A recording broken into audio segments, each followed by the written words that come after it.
Tenemos que continuar y hasta ahora recibimos a Lorenzo Ramírez, periodista económico. Muy buenos días, Lorenzo.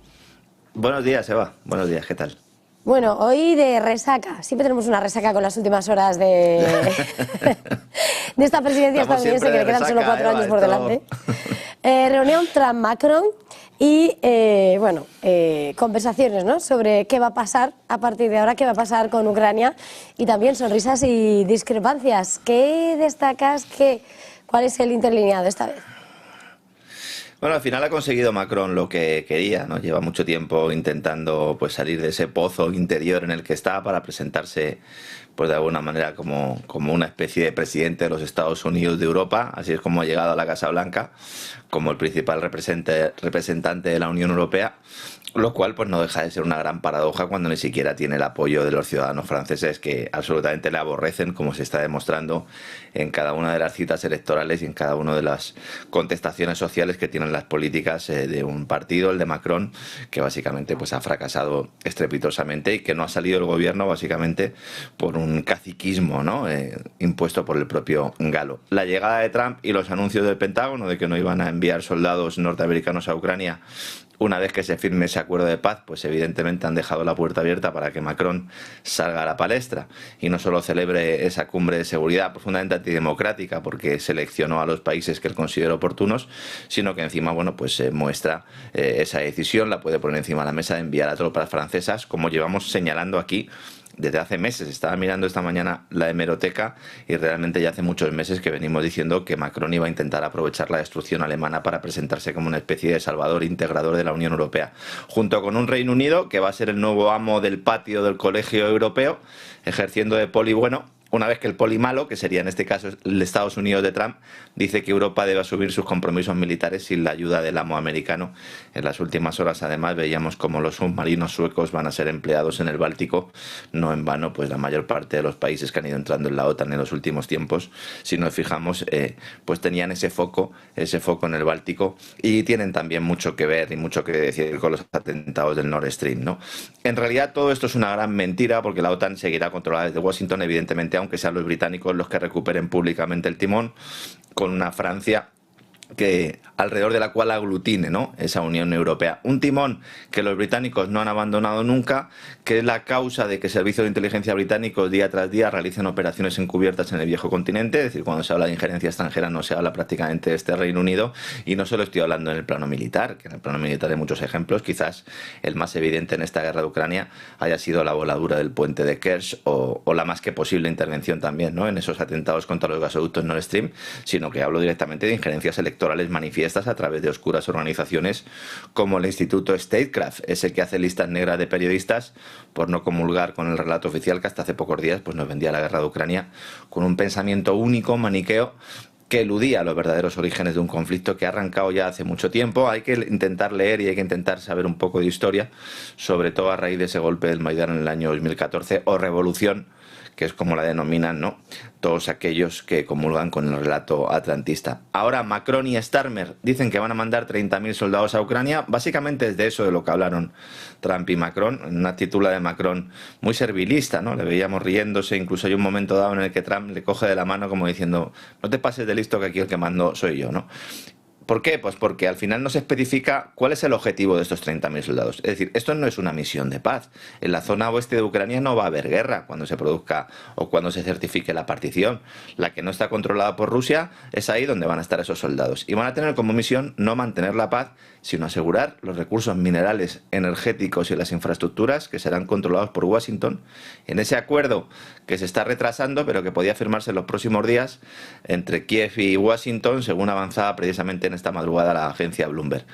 Parece que el chantaje de la retirada de los servicios de telecomunicaciones que ofrece la empresa de Elon Musk, Starlink, junto con la amenaza también de una auditoría de las ayudas recibidas por el régimen de Kiev, que era algo que ya comentábamos, Eva, la pasada semana, pues han tenido éxito en unas negociaciones que en buena medida se han enquistado, porque el documento que le llevó el secretario del Tesoro a Zelensky implicaba también, como también hemos dicho tantas veces aquí, la entrega del país a las compañías que se encargarán de extraer esos recursos, aunque se nos diga que este es el último mensaje que se está lanzando, que es para favorecer la reconstrucción. Bueno, la reconstrucción en realidad le hace más falta a la parte del este que a la del oeste. Es allí donde ha estado el frente de guerra. Y de hecho, y esto sí es muy novedoso, Putin podría dar luz verde a este despliegue de tropas galas y británicas. Al menos eso es lo que le ha dicho Trump a Macron, porque Trump sí que está hablando con Putin de forma recurrente, siempre que en los trabajos de reconstrucción se incluyan también zonas controladas por el Kremlin, lo cual pues sería una importante novedad respecto a un proceso de paz en el que incluso Putin podría admitir que una parte de los activos congelados de su banco central, esto también es muy novedoso, pudieran servir para esas tareas de reconstrucción siempre y cuando, insisto, pues permitieran levantar las infraestructuras en las zonas controladas por Rusia, ¿no? Esto es una muestra más de una sintonía entre Washington y Moscú, que también se ha puesto de manifiesto en el Consejo de Seguridad de la ONU, donde la resolución presentada por Estados Unidos en relación con ese tercer aniversario de la intervención de la guerra de Ucrania fue respaldada por Rusia y China. Se nos ha dicho que ha sido rechazada por Europa. Bueno, esto es falso también. Yo de verdad es que no me termino de creer, ¿no?, la falta de profesionalidad de muchos que dicen, oiga, pues es que es muy fácil mirarlo. Francia y Reino Unido no han votado en contra de la resolución, se han abstenido. Francia y Reino Unido, que podrían haber hecho uso de su derecho de veto, porque son miembros permanentes del Consejo de Seguridad, se han abstenido. Y esta es la resolución famosa en la que se defiende una paz duradera y, sobre todo, aquí el punto polémico es que rehúye denominar invasión a las acciones del ejército ruso y que se refiere a la guerra como un conflicto, ¿no? Esta abstención de Francia y Reino Unido no es casual, va en línea de esa reunión que ha mantenido Macron con Trump, abre el camino para que la Unión Europea y seguramente China puedan estar en una futura conferencia de paz. Starmer también va a ir a ver a Trump. Trump no descarta ir a Moscú, vamos a ver mucho el movimiento en muchos viajes, y Putin incluso también ha dejado abierta en las últimas horas la posibilidad de que los europeos pudieran sentarse en la mesa de negociaciones ya, no en una futura conferencia de paz, sino ya, y aquí el único problema es un Zelensky que ni siquiera ha logrado sacar adelante en su propio parlamento una moción de confianza, a pesar de haber ilegalizado a los partidos de la oposición, ¿no? El hecho de que algunos miembros de su formación política pues hayan sido condenados por corrupción, junto con la evidente pérdida absoluta de apoyo popular y los movimientos también de futuros candidatos al proceso electoral, ese que se va a abrir después del verano, pues hacen insostenible la posición de un Zelensky que ahora incluso pues se ofrece a irse a cambio de que Ucrania entre en la OTAN, algo a lo que el nuevo secretario de Defensa, Pete Hegseth, pues cierra completamente la puerta. Veremos finalmente si consiguen colocar a Salubny en la presidencia, que es el candidato de la Alianza Atlántica, una vez más injerencia extranjera, porque está siendo desde hace 2 años convenientemente formado en Londres. Cuando haya nuevo presidente seguramente todo será más sencillo. Y aquí la gran esperanza que podemos poner sobre la mesa, por no verlo todo desde un punto de vista negativo, es que puedan reducirse en buena medida las tensiones entre Rusia y Estados Unidos, teniendo al Báltico y al Ártico como protagonistas, que sería una buena noticia para Europa, aunque parezca que los gobernantes europeos lo que tienen es sobre todo sed de guerra, ¿no?, como estamos viendo no solo en los países del Báltico, sino también en los recién incorporados a la OTAN, y bueno, pues ahora también con la nueva Cancillería alemana, Eva. Dando precisamente esa nueva página para Berlín, Friedrich Merz formando a partir de ahora, ¿no?, esas negociaciones para formar gobierno, parece que va a ser de nuevo esa gran coalición y prioridades, tiene prisa antes de Semana Santa, pero de nuevo Berlín con un gobierno repartido. ¿Cómo ves ahora mismo el escenario para Alemania y para Europa, con lo que está por dibujarse en Berlín? Bueno, poco ha tardado, ¿no?, el vencedor de las elecciones alemanas en violar una de sus principales promesas de campaña. Es decir, lo primero que ha hecho, sobre todo en relación con ese control de fronteras para frenar la inmigración ilegal, es dar una marcha atrás. Este es un objetivo que en realidad nunca estuvo sobre la mesa, que ha sido utilizado por la CDU de Merz para intentar robar algunos votos al Partido Alternativa por Alemania, un partido que, si vemos el mapa electoral, a pesar de haber logrado una clara ventaja en los territorios del este del país, que son los más afectados precisamente por las sanciones boomerang a Rusia, pues queda segundo y queda excluido, porque casi con toda seguridad, bueno, y sin el casi, ¿no?, porque en las últimas horas ya se ha confirmado que las conversaciones están siendo de Merz con el SPD, con el partido de Olaf Scholz, ya con un Olaf Scholz en un segundo plano. Veremos también si se produce una sucesión en el propio partido, con un Pistorius que podría ser en el futuro un candidato. Se avecina un nuevo gobierno de coalición o un gobierno semáforo. Veremos si finalmente entrarán los verdes o no, porque al final van a estar los mismos partidos que han llevado a Alemania a las puertas del abismo, los supuestos socialdemócratas y los supuestos verdes, y también la CDU. Es decir, la CDU también es causante de la crisis energética, de la crisis industrial y de la crisis política, sobre todo por servir a los intereses de Washington, especialmente en los últimos 3 años. Ahí la CDU pues tendría poco que ver. Unos intereses, bueno, como señala el historiador Emmanuel Todd en su libro La derrota de Occidente, Él dice que nadie ha tragado más sapos en Europa que los ciudadanos alemanes en los últimos 3 años, y lo que habría que preguntarse es cómo permiten, ¿no?, que sus gobernantes les hagan tragar esos sapos, y sobre todo para quién están trabajando estos gobernantes, ¿no? En el caso de Scholz podíamos tener alguna duda antes de que llegara al gobierno. En el caso de Merz no tenemos ninguna. Merz es un hombre de la banca. Merz siempre ha mostrado su querencia por Estados Unidos. Fue el principal directivo de BlackRock en Europa, en concreto el jefe de su división alemana. Ha trabajado para una de las firmas legales norteamericanas con más peso en el mundo del lobby, que se llama Mayer Brown, también estadounidense. Y bueno, tiene asiento en la Comisión Trilateral, la organización creada por David Rockefeller para impulsar la agenda globalista junto con el Consejo de Relaciones Exteriores. Es decir ahora, como proclama Merz, que su objetivo es garantizar la independencia de Europa frente a Estados Unidos, pues es una muestra clara de que este hombre es un mentiroso profesional o que nos toma a todos como imbéciles, ¿no? Y además augura un negro futuro, no solo para Alemania, sino para toda Europa, ¿no? Con una Comisión Europea que espera que Merz también viole su promesa de mantener ese freno constitucional al aumento de la deuda pública, y así poder abrir la puerta a un plan Draghi que está como los toros, ¿no?, esperando para salir. Y esto no es nada más que una transferencia de rentas de los bolsillos de los ciudadanos a los balances de las empresas, con la connivencia y colaboración de unos políticos que, con la excusa de defender la competitividad de las compañías europeas, pues pretenden favorecer a determinadas multinacionales, entre ellas sobre todo las del complejo industrial militar, y otras también que sin dinero ni ayudas públicas pues no son capaces de batir a sus rivales chinas y norteamericanas, ¿no?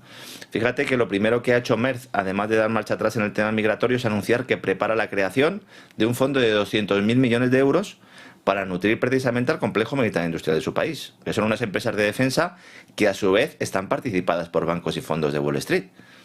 En estos momentos la CDU y el fracasado SPD están viendo cómo pueden saltarse ese freno de deuda, están viendo cuáles son las herramientas que tienen para poder violar esta normativa antes de poder llevar la cuestión al Parlamento, incluso en algún tipo de sesión extraordinaria, para acabar con ese límite, un límite que aún así pues ha permitido que Alemania, haya sido el país, haya sido el Estado, haya sido el gobierno que más dinero ha entregado a sus empresas. Es decir, la mitad de las ayudas públicas concedidas con motivo del COVID y con motivo de la guerra de Ucrania han ido a parar a empresas alemanas, ¿no? Todo ello al mismo tiempo que se mantienen unos servicios públicos en retirada.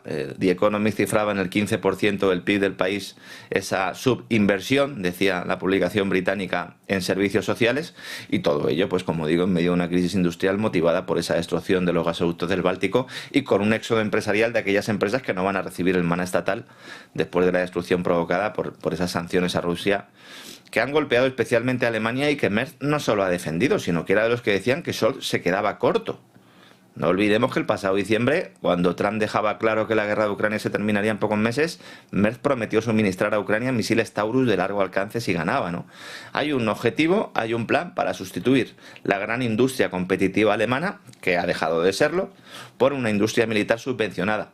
Lo cual, pues evidentemente, pues ya sabemos, este tipo de iniciativas ya sabemos siempre dónde terminan, ¿no? Y luego en lo geopolítico, pues Merz también dice que va a tejer alianzas con Reino Unido y Francia, que se convierten de facto en los jefes de la Unión Europea, para, según dice, pasar a estar bajo su paraguas nuclear, lo cual también es una muestra más de servilismo de una Alemania que desde la Segunda Guerra Mundial es un protectorado de la esfera anglo y que renuncia a su independencia, ¿no?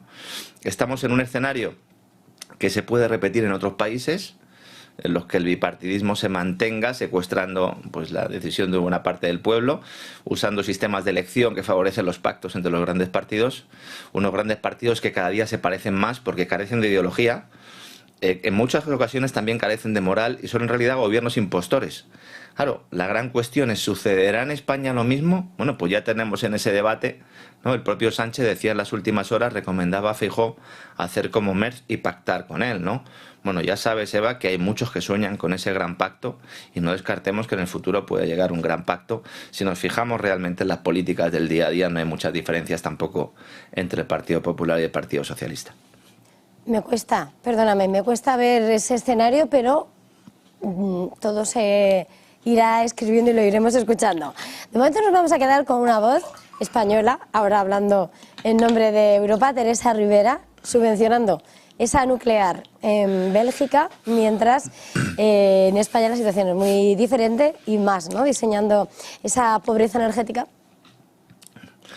Esto es un escándalo más, ¿no? En plena polémica en España por el cierre de las centrales nucleares, también por motivos ideológicos y políticos, pues la nueva comisaria, comisaria europea y vicepresidenta, Teresa Ribera, pues ha decidido subvencionar a las centrales nucleares belgas con 32.000 millones de euros para ampliar una década la vida útil de esta fuente de energía, ahuyentando los temores sobre problemas de suministro eléctrico y garantizando que no habrá apagones. Es decir, que lo mismo que le ha negado a España desde el Ministerio de Transición Ecológica, pues ahora se lo entrega al gobierno de Bélgica para que a su vez financie, y esto es lo que nos está diciendo, a dos compañías francesas. Porque es que resulta que las dos centrales nucleares que van a extender su vida útil están gestionadas por filiales de dos empresas francesas, Engie y EDF, que son empresas matriz que gestionan estas centrales subvencionadas. Después de haber estado años demonizando esta fuente de energía, que en España recordemos que es responsable del 20% de la generación eléctrica, pues ahora va y favorece intereses galos y belgas, sobre todo galos,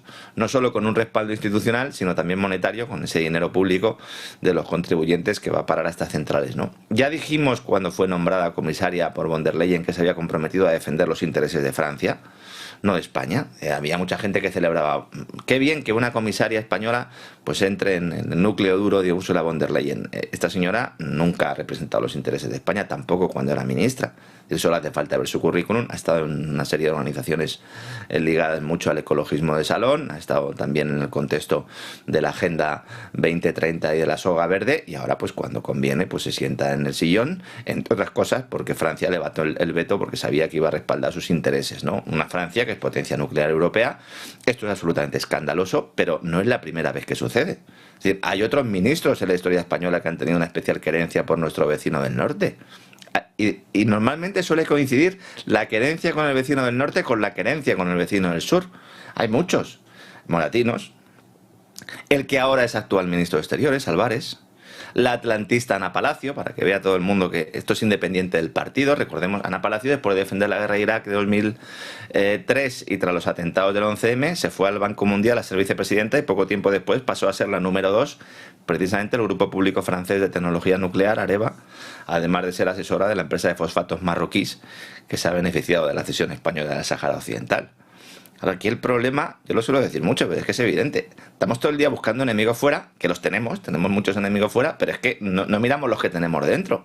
Y el caso de Ribera es sangrante porque además ha colocado a una de sus pupilas en el ministerio que dirigía para seguir exactamente la misma política suicida, que lo fía todo a las energías renovables, que yo no es que esté en contra de las energías renovables, pero no lo puedes fiar todo a las energías renovables porque van a necesitar exclusivamente, si cierras las nucleares, el respaldo del gas si se abandona esta generación nuclear. ¿Y esto qué hace? Pues nos pone en una difícil situación si Argelia termina de dar el paso y convierte a Italia en su principal socio estratégico de Europa, que es algo que se le ha prometido a Meloni también en las altas esferas del G7. Y evidentemente hasta que la tecnología de almacenamiento de energía eléctrica esté disponible para todos y a un bajo precio, pues vamos a depender del gas extranjero. Vamos a depender del gas argelino, del gas ruso, del gas qatarí y sobre todo del gas norteamericano. Y luego encima nos dicen que estamos caminando hacia la independencia energética. Claro, ha llegado un momento en el que yo creo que las mentiras se las terminan creyendo incluso ellos mismos, ¿no? Y al final lo vamos a pagar todos con problemas de suministro, es decir, con riesgo de apagón y con incremento de factura, ¿no? Que según decía un informe de la consultora PricewaterhouseCoopers que ha publicado el diario The Objective en las últimas horas, pues la factura eléctrica en España, la factura de la luz de los hogares y de las industrias, subirá un 23% cuando se complete el cierre de las centrales nucleares españolas, ¿no? Por no mencionar el hecho de que las emisiones de CO2, esas que obsesionan tanto a los arquitectos de la soga verde, pues van a crecer en 21 millones de toneladas cada año si se cierran las centrales nucleares, ¿no? Como digo una vez más, esto es una política suicida que en el caso de España va contracorriente y que vamos a pagar muy caro, ¿no? Bueno, pues el que no lo quiera ver, pues es completamente libre de hacerlo, ¿no? Aquí el problema es que hay muchos intereses, sobre todo mucho dinero y mucho lobby, intentando defender esa idea de que hay que acabar con determinadas fuentes de energía cuando lo normal, cuando lo que tendríamos que hacer sería analizar todas las fuentes de energía, no demonizar ninguna, no perjudicar a ninguna tampoco a través de la regulación, tampoco favorecer a otras excesivamente, pero intentar tener la energía abundante y barata, que parece que es lo que se nos olvida, Eva. Centrándonos más en la situación política nacional, esa deuda autonómica, por cierto que Junts eliminaba, ¿no? esa moción propuesta para que Sánchez decidiera si tenía o no confianza, y resulta que, bueno, pues que finalmente esa tiene una compensación, ¿no?, a la hora de la lectura, la quita de la deuda autonómica, la condonación, y por lo tanto, ¿qué pasa a partir de ahora? Sánchez sí tiene el apoyo de sus socios. Que hay como dos factores muy importantes. El primero es la decisión de la patronal catalana, de la patronal empresarial catalana Fomento del Trabajo, de apretar las tuercas a Junts ya la semana pasada, dejándole muy claro que lo mejor para la burocracia, para la élite catalana, para las grandes empresas catalanas, es que Pedro Sánchez siga en la Moncloa, y por lo tanto no pueden perder esa alianza o ese aliado que pueden tener en el Palacio de la Moncloa, con un PSC de Salvador Illa que también juega mucho, ¿no?, con esa burguesía catalana, a la cual también en buena medida pues representa, con un PSC que tiene a su cargo las grandes empresas públicas españolas, y que si nos fijamos, pues entre el Partido Socialista de Cataluña y en buena medida gracias al sector empresarial vasco y catalán, pues tenemos las mayores empresas, sobre todo las mayores empresas en sectores estratégicos o denominados estratégicos, que van a seguir recibiendo recursos públicos de forma ingente y que van a seguir siendo ayudadas a financiarse por el Banco Central Europeo, que es algo de lo que no se suele hablar y que está sobre la mesa. Y luego está la cuestión que acabas de mencionar ahora, que es ahora la que está sobre la mesa y la que está protagonizando todas las portadas, sobre el cambalache de la deuda. Hay que entender esto también en un contexto internacional. La manga ancha europea respecto al uso de la deuda pública para financiar los desequilibrios permanentes de los sistemas fiscales permite al gobierno español pues incidir en este tradicional recurso político, que tampoco es nuevo, que es comprar el apoyo de los partidos nacionalistas ofreciendo el dinero de las generaciones futuras. Cuando uno condona deuda o cuando uno emite deuda para hacer frente a un gasto corriente, lo que está es detrayendo recursos de nuestros hijos y de nuestros nietos o de nuestros yos del futuro, por decirlo así, y los está gastando, los está dilapidando. La condonación de la deuda autonómica es una cuestión recurrente. Esto siempre aparece, que el inquilino de la Moncloa, sea del partido que sea, necesita a los socios catalanes y vascos. No olvidemos tampoco que esa condonación que ha prometido Sánchez en esta ocasión pertenece a un fondo, el Fondo de Liquidez Autonómica, que creó Cristóbal Montoro cuando era ministro de Hacienda con el Partido Popular. En 2017 el propio ministro dijo que podría usarse para perdonar deuda a los gobiernos regionales, y que se creó fundamentalmente porque no podían salir muchos gobiernos regionales al mercado a vender sus bonos por el elevado riesgo de impago, que hace que los intereses que hay que pagar sean prohibitivos para unas finanzas regionales que, a pesar de haberse controlado en los últimos años relativamente, siguen teniendo un problema esencial, y es que la elevada grasa burocrática, el pago de favores, la financiación de múltiples organismos para colocar amiguetes, pues ha reducido el gasto per cápita en servicios esenciales como la educación o la sanidad. Esto es evidente. Entonces, esto no se habla, pero es lo más relevante en un momento en el que el fisco español, tampoco podemos olvidarnos, está recaudando la mayor cifra de dinero de la historia. Es decir, nunca Hacienda recaudó tanto, pero es que el año que viene, a lo mejor, puedo decir exactamente lo mismo, porque año tras año bate récords. Y no solo no es capaz de cerrar el ejercicio con un superávit, sino que encima la calidad de los servicios públicos está en caída libre. Y eso lo sabemos todos los españoles. Claro, además de Cataluña y el País Vasco, otra de las comunidades beneficiadas de la que se habla poco es Andalucía. ¿Por qué? Pues porque la ministra de Hacienda va a presentarse a las elecciones autonómicas y va a utilizar de forma también absolutamente irregular el dinero de los contribuyentes, no solo de los presentes, sino del futuro, para comprar votos, reduciendo a la mitad la deuda total con el Estado de Andalucía y, en términos absolutos, registrando una mayor quita que Cataluña. Entonces, ya nos hemos acostumbrado a esto, pero es una ignominia que no debemos dejar de denunciar, ¿no? Y además, esto se va a financiar con nueva deuda y más impuestos, castigando especialmente a las clases medias y también a los que menos ganan, como lo demuestra esa propuesta para elevar la carga fiscal del salario mínimo, ese que han subido para poder ponerle más impuestos. ¿Y aquí quiénes pierden? Pues todos, pero especialmente los contribuyentes madrileños, cuya Hacienda no tiene deuda con el Estado, en una política de incentivos perversos que ilustra bien el mundo en el que vivimos. Es decir, al manirroto, al que no es capaz de mantener sus finanzas saneadas, se le premia. Y al que realmente pues intenta mantener una cierta ortodoxia fiscal, pues se le castiga. Y todo ello además en un cambalache político de baja estofa, como un mercadillo persa en el que todo se compra y todo se vende, pero en el que siempre ponemos el dinero los mismos, que somos los que trabajamos cada día y nos dejamos la piel para sacar a nuestras familias adelante, pero bueno, eso ya lo sabéis tú de sobra y todos nuestros telespectadores, ¿no? La verdad es que es un espectáculo dantesco y el hecho de que ellos mismos, ¿no? Pues no tengan ningún tipo de problema ni de vergüenza para poder siempre a colación los mismos temas, pues yo creo que al final les retrata a ellos, ¿no? Dicen algunos que cada país tiene los gobernantes o los políticos que se merecen. Pues si eso es así, debemos empezar a hacer muchos actos de conciencia, Eva. Pues como siempre, ha sido un verdadero placer, Lorenzo. Gracias, feliz jornada, feliz negocio, feliz semana. Igualmente, un abrazo.